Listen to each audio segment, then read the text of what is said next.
We have our brother here, mashallah. Akhi, if we can get your name and your question for the Sheikh.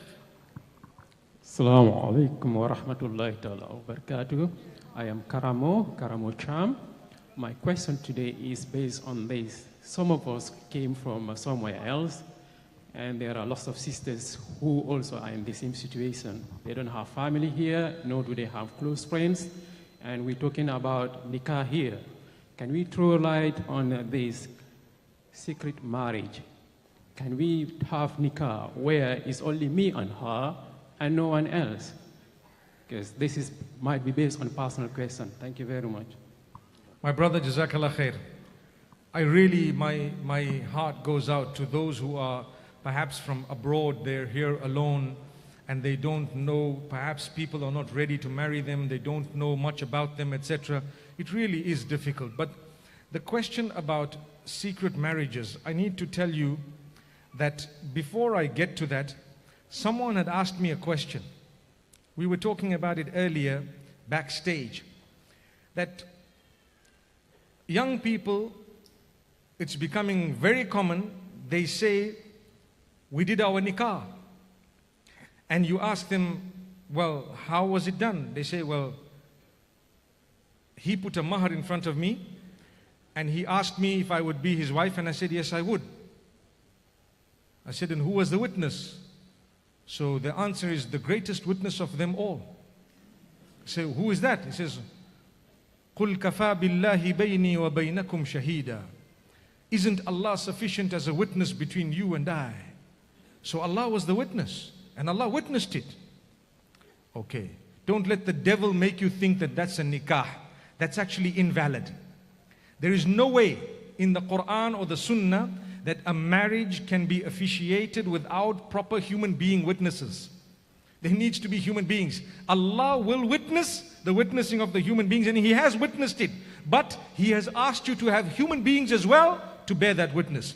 So if you have the minimum witness of 2 males, although technically the marriage is done, when we speak about not going beyond that, like I have heard scholars talk about it in my circles, and they say, if you do a nikah properly, it can never be a secret, because the minimum announcement is the witnesses.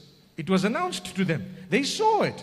But what you are meaning to me is you did the nikah correctly, like you have the ijab, the qabul, the witnesses, the mahar, the proposal, the acceptance, and the wali may be there as well, but no one else knows about it.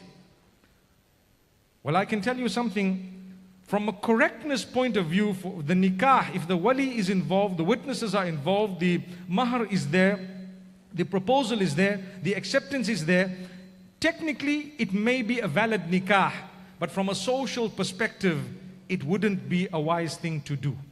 The reason is, the whole idea of getting married is so that people can now know this relationship is halal. And now everyone's going to look at you, wow, you see, they don't even know if it's halal or not. Obviously when we see couples, we would immediately presume that they're married. That's what we're taught.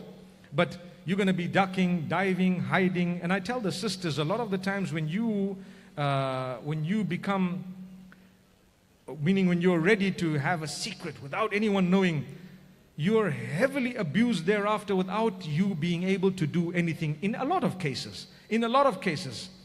And the reason is, sometimes I know of someone who says, listen, you know what, you marry me and it's fine. I will, you can just see me once a week, once a month, once every 6 months, and that's it, it's fine. I don't really need anything more than that, I promise you, a week passes, 2 weeks passes, and you start thinking, gosh, I've got a husband, but I don't even see him. And now the pressure comes, and it starts mounting. And I tell you what, you start thinking, no, I need to see him more often. You start arguing because you want what you've agreed. When you live it, you realize you were foolish. When you start living the reality, you start realizing, you know what, I was foolish. I'm just being used. That's what's happening. I'm just being abused. That's what's happening. So you need to understand, you need to weigh the pros and cons correctly. I would not get involved in something of that nature. As far as possible, try and keep it open. Be brave enough to say, let the world know, so what? And sometimes circumstances might might make us not want to tell everyone, but we need to at least announce it within a specific circle. May Allah subhanahu wa ta'ala make it easy. Once again, I reach out to all those who are from, other countries. Perhaps you might not have people around you. May Allah make it easy for you to marry. And, I always like to encourage the imams of the masjid to say, please look out for those brothers and sisters who need to get married and try and hook them up with someone who perhaps they could also have as a spouse. Wallahu a'lam.